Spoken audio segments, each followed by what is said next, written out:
ನಾವು ಯಾರನ್ನಾದ್ರೂ ಫಾರ್ಚುನರ್ ನಲ್ಲಿ ಕುಳಿತಿರುವುದನ್ನ ನೋಡಿ ಕೆಲವೊಬ್ರು ಅವರಿಗೆ ರೆಸ್ಪೆಕ್ಟ್ ನೀಡ್ತಾರೆ, ಇನ್ನು ಕೆಲವೊಬ್ಬರಿಗೆ ಭಯ ಆಗುತ್ತೆ. ಏಕೆಂದ್ರೆ ನಮಗೆ ಅನಿಸುತ್ತೆ ಈ ವ್ಯಕ್ತಿಯ ಪೊಲಿಟಿಕಲ್ ಕನೆಕ್ಷನ್ ಇರಬಹುದು ಎಂದು. ಹಾಗಿದ್ರೆ ಟೊಯೋಟಾನ ಫಾರ್ಚುನರ್ ನಲ್ಲಿ ಅಂತಹ ಯಾವ ವಿಷಯ ಇದೆ? ಸಾಮಾನ್ಯ ಭಾರತೀಯರಿಂದ ಹಿಡಿದು ದೊಡ್ಡ ದೊಡ್ಡ ಸೆಲೆಬ್ರಿಟಿ ಮತ್ತೆ ರಾಜಕಾರಣಿಗಳು ಇದನ್ನ ಇಷ್ಟಪಡ್ತಾರೆ. ಯಾಕೆ ಫಾರ್ಚುನರ್ ಇವತ್ತು ಕಾರ್ ಕಿಂತ ಜಾಸ್ತಿ ಸ್ಟೇಟಸ್ ಸಿಂಬಲ್ ಆಗಿದೆ? ಮತ್ತೆ ಹೇಗೆ ಇಂಡಿಯನ್ ಗವರ್ಮೆಂಟ್ ಈ ಕಾರ್ ನಿಂದ ಹಣ ಸಂಪಾದನೆ ಮಾಡ್ತಾ ಇದೆ ಅನ್ನೋದನ್ನ ಈ ವಿಡಿಯೋದಲ್ಲಿ ತಿಳಿಯೋಣ. ಮೊದಲ ಬಾರಿಗೆ 2009ರಲ್ಲಿ ಟೊಯೋಟಾ ಫಾರ್ಚುನರ್ ಅನ್ನ ಭಾರತದಲ್ಲಿ ಲಾಂಚ್ ಮಾಡಿತು. ಆ ಸಮಯದಲ್ಲಿ ಇದರ ಬೆಲೆ 20 ಲಕ್ಷ ರೂಪಾಯಿ ಆಗಿರ್ತಾ ಇತ್ತು. ಅದು ಈಗ ಜಾಸ್ತಿಯಾಗಿ 50 ಲಕ್ಷ ರೂಪಾಯಿಯನ್ನ ಪಾರು ಮಾಡಿದೆ. ಅಂದ್ರೆ ಕೇವಲ 16 ವರ್ಷದಲ್ಲೇ ಈ ಕಾರ್ನ ಬೆಲೆ 2.5 ಟೈಮ್ಸ್ ಜಾಸ್ತಿ ಆಗಿದೆ. ಆದರೆ ಮಹೀಂದ್ರಾದ ಸ್ಕಾರ್ಪಿಯೋ ಭಾರತದ ಮೋಸ್ಟ್ ಪಾಪ್ಯುಲರ್ ಕಾರ್ಗಳಲ್ಲಿ ಒಂದಾಗಿದೆ. ಇದರ ಬೆಲೆ ಡಬಲ್ ಸಹ ಆಗಿಲ್ಲ. ಅಂದ ಹಾಗೆ ನಾವು ಭಾರತೀಯರು ಬೆಲೆ ಏರಿಕೆಯ ಅಂದಾಜು ಪೆಟ್ರೋಲ್ನ ಪ್ರೈಸ್ ಮೇಲೆ ನಿರ್ಧಾರ ಮಾಡುತ್ತೇವೆ. ಆದರೆ ಫಾರ್ಚುನರ್ ನ ಪ್ರೈಸ್ ಪೆಟ್ರೋಲ್ ನ ಬೆಲೆಗೂ ಬೀಟ್ ಮಾಡ್ತಾ ಇದೆ. ಏಕೆಂದ್ರೆ ಆಗಸ್ಟ್ 2009ರಲ್ಲಿ ಪೆಟ್ರೋಲ್ ನ ಬೆಲೆ 47 ರೂಪಾಯಿ ಆಗಿರ್ತಾ ಇತ್ತು. ಅದೇ ಇವತ್ತು 100 ರೂಪಾಯಿಗಿಂತ ಜಾಸ್ತಿ ಆಗಿದೆ. ಅಂದ್ರೆ ಇದು ಕೂಡ 2.2 ಟೈಮ್ಸ್ ಗಿಂತ ಜಾಸ್ತಿ ಆಗಿಲ್ಲ. ಆದರೆ ಫಾರ್ಚುನರ್ ನಲ್ಲಿ ಅದ್ಯಾವ ವಿಷಯ ಇದೆ? ಭಾರತದಂತಹ ಪ್ರೈಸ್ ಸೆನ್ಸಿಟಿವ್ ಮಾರ್ಕೆಟ್ ನಲ್ಲೂ ಈ ಕಾರ್ ಜನರಿಗೆ ಒಂದು ಕನಸಿನ ಹಾಗೆ ಇದೆ. ಏಕೆಂದ್ರೆ ಇದರಲ್ಲಿ ಅಂತಹ ಯಾವುದೇ ಎಕ್ಸ್ಟ್ರಾ ಅಡ್ವಾನ್ಸ್ ಫೀಚರ್ ಗಳಿಲ್ಲ. ಮತ್ತೆ ಎಕ್ಸ್ಪರ್ಟ್ಸ್ ಕೂಡ ಇದನ್ನ ಓವರ್ ಪ್ರೈಸ್ಡ್ ಅಂತ ಹೇಳ್ತಾರೆ. ಹಾಗಿದ್ರೆ ಈ ಪ್ರಶ್ನೆಯ ಉತ್ತರವನ್ನು ತಿಳ್ಕೊಳ್ಳಲು ನಾವು ಟೊಯೋಟಾ ಫಾರ್ಚುನರ್ ನ ಹಿಸ್ಟ್ರಿಯ ಬಗ್ಗೆ ತಿಳ್ಕೊಳ್ಬೇಕು. ಫಾರ್ಚುನರ್ ಅನ್ನ Japanese auto maker company Toyota ನಿರ್ಮಾಣ ಮಾಡಿದೆ. ಮತ್ತೆ ಇದನ್ನ ಮೊದಲ ಬಾರಿಗೆ 2004ರಲ್ಲಿ ನಡೆದ ಹೈಲ್ಯಾಂಡ್ ಇಂಟರ್ನ್ಯಾಷನಲ್ ಮೋಟಾರ್ ಎಕ್ಸ್ಪೋ ನಲ್ಲಿ ಪರಿಚಯಿಸಲಾಯಿತು. ಇದನ್ನ ಮೊದಲು ಮಲೇಷಿಯಾ, ಇಂಡೋನೇಷಿಯಾ, ಥೈಲ್ಯಾಂಡ್ ಮತ್ತೆ ಕೊಲಂಬಿಯಾಗಳಂತಹ ದೇಶಗಳಲ್ಲಿ ಲಾಂಚ್ ಮಾಡಲಾಗಿತ್ತು.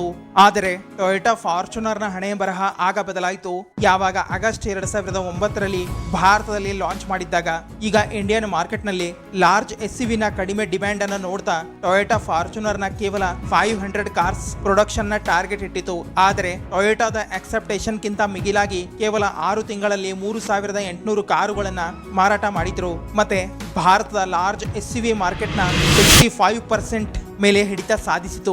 ಆದರೆ ಇವತ್ತು ಟೊಯೋಟಾ ಫಾರ್ಚುನರ್ ನ ಮಾರ್ಕೆಟ್ ಶೇರ್ 85% ಗಿಂತ ಜಾಸ್ತಿ ಆಗಿದೆ. ಮತ್ತೆ ಬೇರೆ ಯಾವುದೇ ಕಂಪನಿ ಫಾರ್ಚುನರ್ ಗೆ ಬೀಟ್ ಮಾಡ್ತಾ ಇಲ್ಲ.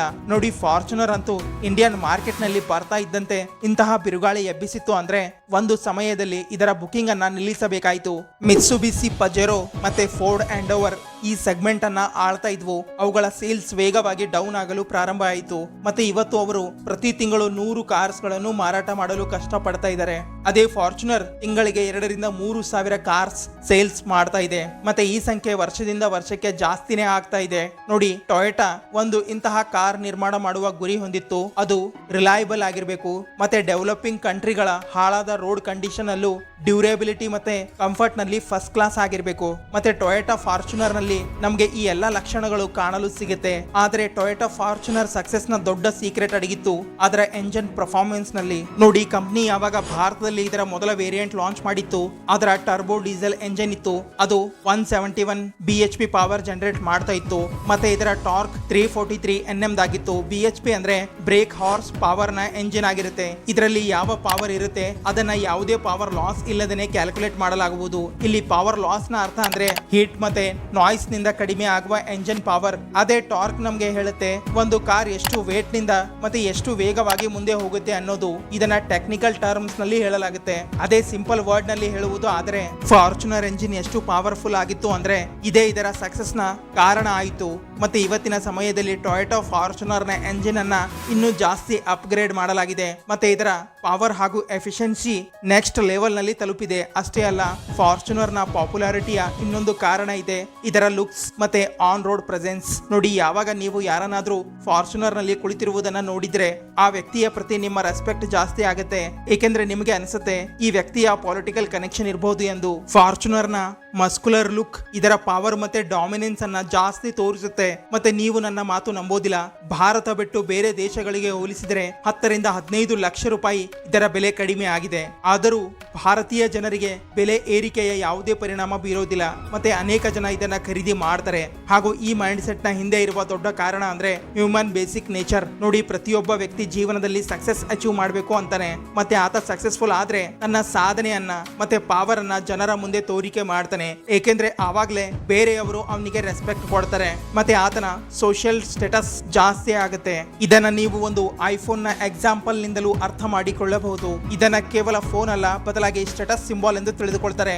ಯಾವಾಗ ಮಾತು ಸ್ಟೇಟಸ್ ಸಿಂಬಾಲ್ ಬಗ್ಗೆ ನಡೀತಾ ಇರುತ್ತೆ, ಆಗ ನಾವು ಭಾರತೀಯರು ಡಿಸಿಷನ್ಸ್ ಇಮೋಷನ್ಸ್ ನ ಆಧಾರದ ಮೇಲೆ ತಗೊಳ್ತೇವೆ. ಉದಾಹರಣೆಗೆ ಫೈನಾನ್ಷಿಯಲ್ ಎಕ್ಸ್ಪರ್ಟ್ಸ್ ಗಳ ಅಕಾರ್ಡಿಂಗ್ ಮನೆ ಬಾಡಿಗೆಗೆ ತಗೊಳ್ಳುವುದು ತುಂಬಾ ಅಗ್ಗ ಆಗಿರುತ್ತೆ ಮನೆ ಖರೀದಿ ಮಾಡೋದಕ್ಕಿಂತ.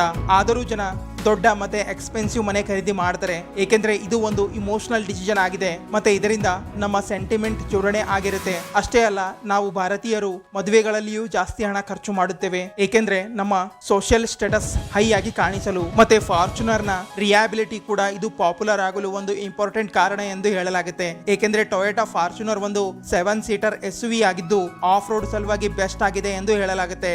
ಮತ್ತೆ ಈ ಫೀಚರ್ ಈ ಸೆಗ್ಮೆಂಟ್ ನಲ್ಲಿ ಯಾವುದೇ SUV ನಲ್ಲಿ ಕಾಣಲು ಸಿಗೋದಿಲ್ಲ. ನೋಡಿ, ಫಾರ್ಚುನರ್ ಇಂಡಿಯನ್ ಮಾರ್ಕೆಟ್ ನಲ್ಲಿ ಎಂಟ್ರಿ ತಗೊಳ್ಳೋದಕ್ಕಿಂತ ಮುಂಚೆನೆ ಇದರಲ್ಲಿ ಮತ್ಸುಬಿಸಿ ಪಜೆರೋ ಮತ್ತೆ ಫೋರ್ಡ್ ಎಂಡೋವರ್ ಗಳು ಇದನ್ನ ಆಳ್ತಾ ಇದ್ವು. ಆದರೆ ಈ ಕಂಪನಿಗಳ ಆಫ್ಟರ್ ಸೇಲ್ ಸರ್ವಿಸ್ ಅಷ್ಟೊಂದು ಸರಿಯಾಗಿ ಇರಲಿಲ್ಲ.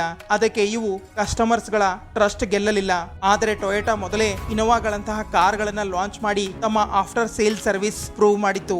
ಮತ್ತೆ ಇದರ ಪಾಸಿಟಿವ್ ಇಂಪ್ಯಾಕ್ಟ್ ಟೊಯೋಟಾ ಫಾರ್ಚುನರ್ ಮೇಲೆ ಬಿತ್ತು. ನೋಡಿ, ಟೊಯೋಟಾ ತನ್ನ ಪ್ರೊಡಕ್ಷನ್ ಕ್ವಾಲಿಟಿನಿಂದಲೇ ಇಂಡಿಯನ್ ಗ್ರಾಹಕರ ಮನಸ್ಸು ಗೆದ್ದಿತ್ತು. ಮತ್ತೆ ಓವರ್ ದ ಇಯರ್ ತಮ್ಮ ಬ್ರ್ಯಾಂಡ್ ರೆಪ್ಯುಟೇಷನ್ ಅನ್ನು ಚೆನ್ನಾಗಿ ಇಟ್ಟುಕೊಂಡಿತ್ತು. ನೋಡಿ, ವಿದೇಶಕ್ಕೆ ಹೋಲಿಸಿದರೆ ಭಾರತದಲ್ಲಿ ಜಾಯಿಂಟ್ ಫ್ಯಾಮಿಲಿ ಕಲ್ಚರ್ ಇರೋದು. ಮತ್ತೆ ನಾವೆಲ್ಲ ಒಬ್ಬರೇ ಅಲ್ಲ, ಬದಲಾಗಿ ಗ್ರೂಪ್ ನಲ್ಲಿಯೇ ಟ್ರಿಪ್ ಗೆ ಹೋಗಲು ಇಷ್ಟಪಡ್ತೇವೆ. ಅದಕ್ಕೆ ಟೊಯೋಟಾ ಫಾರ್ಚುನರ್ ನಲ್ಲಿ ಲೆಗ್ ರೂಮ್, ಹೆಡ್ ರೂಮ್ ಮತ್ತೆ ಲಗೇಜ್ ಸ್ಪೇಸ್ ಕೂಡ ಜಾಸ್ತಿ ಆಗಿದೆ. ಅದಕ್ಕೆ ಇದು ಲಾಂಗ್ ಜರ್ನಿ ಸಲುವಾಗಿ ಪರ್ಫೆಕ್ಟ್ ಆಗಿದೆ. ನೋಡಿ, ಫಾರ್ಚುನರ್ ನ ಹೈ ಡಿಮ್ಯಾಂಡ್ ಮತ್ತೆ ಪಾಪ್ಯುಲಾರಿಟಿಯ ಹಿಂದೆ ಇನ್ನೊಂದು ಕಾರಣ ಅಂದ್ರೆ ಇದರ ಸೆಕೆಂಡ್ ಹ್ಯಾಂಡ್ ಕಾರ್ ನ ವ್ಯಾಲ್ಯೂ. ಇದು ಕೂಡ ಮಾರ್ಕೆಟ್ ನಲ್ಲಿ ಸೂಪರ್ ಆಗಿದೆ. ಅದೇ BMW ಕಾರ್ ನ ಸೆಕೆಂಡ್ ಹ್ಯಾಂಡ್ ಪ್ರೈಸ್ ನೋಡುವುದು ಆದರೆ ಕೇವಲ 35% ಅಷ್ಟೇ ಇರೋದು. ಆದರೆ ಟೊಯೋಟಾ ಫಾರ್ಚುನರ್ ನ ಕೇಸ್ ನಲ್ಲಿ ಇದು 70% ವರೆಗೆ ಇದೆ. ಇದು ಒಂದು ಬೆಸ್ಟ್ ಡೀಲ್ ಅಂತಾನೆ ಹೇಳಬಹುದು. ಆದರೆ ಈಗ ಪ್ರಶ್ನೆ ಇರೋದು, ಈ ಎಲ್ಲಾ ಕಾರಣಗಳು ಟೊಯೋಟಾ ಫಾರ್ಚುನರ್ ನ ಹೆಚ್ಚಿರುವ ಬೆಲೆಯನ್ನ ಜಸ್ಟಿಫೈ ಮಾಡುತ್ತಾ? ಏಕೆಂದ್ರೆ ಇವತ್ತಿನ ಸಮಯದಲ್ಲಿ ಟೊಯೋಟಾ ಫಾರ್ಚುನರ್ ನ ಬೆಲೆ 50 ಲಕ್ಷ ರೂಪಾಯಿ ದಾಟಿದೆ. ವೆಲ್, ಇದರ ಹಿಂದೆ ಅನೇಕ ಕಾರಣಗಳಿವೆ. ಕಾರ್ ನ ಫೀಚರ್ ಜೊತೆಗೆ ಡಿಫೈನ್ ಆಗೋದಿಲ್ಲ. ನೋಡಿ, ಯಾವುದೇ ಒಂದು ಕಂಪನಿಯ ಪ್ರಾಡಕ್ಟ್ ಆ ಕಂಪನಿಗೆ ಹೈ ಮಾರ್ಜಿನ್ ಮತ್ತೆ ಹೈ ಬ್ರ್ಯಾಂಡ್ ವ್ಯಾಲ್ಯೂ ತಗೊಂಡು ಬರುತ್ತೆ. ಆಗ ಅಲ್ಟಿಮೇಟ್ಲಿ ಕಂಪನಿಗಳು ಬೇರೆ ಪ್ರಾಡಕ್ಟ್ ಮೇಲೆ ಕಡಿಮೆ ಫೋಕಸ್ ಮಾಡುತ್ತೆ. ಮತ್ತೆ ಟೊಯೋಟಾದ ಜೊತೆಗೂ ಹೀಗೆ ಆಗ್ತಾ ಇದೆ.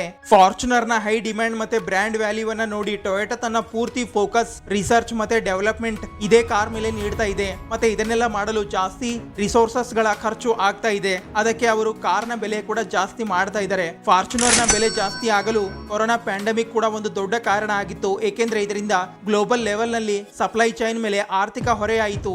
ಇದರಿಂದ ಕಂಪನಿಯ ಸೇಲ್ಸ್ ಮತ್ತೆ ಪ್ರಾಫಿಟ್ ಕಡಿಮೆ ಆಯಿತು. ಅದರ ಲಾಸ್ ಅನ್ನ ತುಂಬಲು ಟೊಯೋಟಾ ಫಾರ್ಚುನರ್ ನ ಪ್ರೈಸ್ ಜಾಸ್ತಿ ಮಾಡಿದೆ. ಈ ತರ ಉಳಿದ ಎಲ್ಲಾ ಕಾರ್ ಕಂಪನಿಗಳು ಮಾಡಿದ್ವು.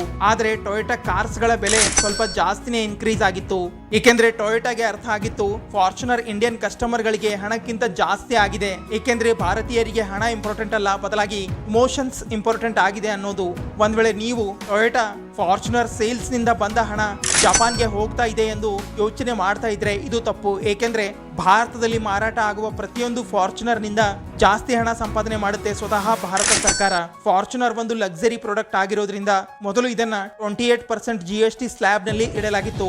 ಆದರೆ ಈಗ GST 2.0 ಲಾಂಚ್ ಆದಾಗ ಇದನ್ನ 40% GST ಕಾಂಬಿನೇಟ್ ಸ್ಲ್ಯಾಬ್ ನಲ್ಲಿ ಇಡಲಾಗಿದೆ. ಆದರೆ ಮೊದಲು 22% ಸೆಸ್ ಇತ್ತು, ಅದನ್ನ ಈಗ 0 ಮಾಡಲಾಗಿದೆ. ಮೊದಲು ಫಾರ್ಚುನರ್ ಟಾಪ್ ಮಾಡೆಲ್ ಬೆಲೆ ಆಲ್ಮೋಸ್ಟ್ 59 ಲಕ್ಷ ಆಗಿರ್ತಾ ಇತ್ತು. ಈಗ GST 2.0 ಕಡಿಮೆ ಆದ್ಮೇಲೆ 2 ರಿಂದ 3 ಲಕ್ಷ ರೂಪಾಯಿ ಕಡಿಮೆ ಆಗಿದೆ. ಎಲ್ಲವನ್ನು ಕ್ಯಾಲ್ಕುಲೇಟ್ ಮಾಡಿದ್ರು ಸರ್ಕಾರ ಒಂದು ಫಾರ್ಚುನರ್ ಮೇಲೆ ಕಡಿಮೆ ಅಂದ್ರೂ 18 ಲಕ್ಷ ರೂಪಾಯಿ ಸಂಪಾದನೆ ಮಾಡಬಹುದು. 50 ಲಕ್ಷ ರೂಪಾಯಿಯ ಕಾರ್ ಮಾರಾಟ ಮಾಡಿದ ಮೇಲೂ ಡೀಲರ್ಗೆ ಕೇವಲ 1 ರಿಂದ 1.5 ಲಕ್ಷ ಮಾತ್ರ ಉಳಿತಾಯ ಆಗುತ್ತೆ. ಮತ್ತೆ ಟೊಯೋಟಾ ಕಂಪನಿಯ ಜೇಬಿನಲ್ಲೂ ಲಿಮಿಟೆಡ್ ಅಮೌಂಟ್ ಹೋಗುತ್ತೆ. ಜಾಸ್ತಿ ಬೆಲೆ ಇದ್ರೂ ಟೊಯೋಟಾ ಫಾರ್ಚುನರ್ ಯಾಕೆ ಫೇಮಸ್ ಆಗಿದೆ ಅನ್ನೋದು ಅರ್ಥ ಆಗಿದೆ ಅಂತ ಅನ್ಕೊಳ್ತೀನಿ. ಹಾಗಿದ್ರೆ ಈ ವಿಡಿಯೋ ಇಲ್ಲಿಗೆ ಮುಕ್ತಾಯ ಆಗುತ್ತೆ. ಈ ವಿಡಿಯೋ ಬಗ್ಗೆ ನಿಮ್ಮ ಅನಿಸಿಕೆ ಏನಿದ್ರು ಕಮೆಂಟ್ಸ್ ಮೂಲಕ ತಿಳಿಸಿ. ಹಾಗೆ ಚಾನಲ್ ಅನ್ನು ಸಬ್ಸ್ಕ್ರೈಬ್ ಮಾಡಿ, ಇನ್ಸ್ಟಾ ಪೇಜ್ ಅನ್ನು ಫಾಲೋ ಮಾಡಿ. Bye bye.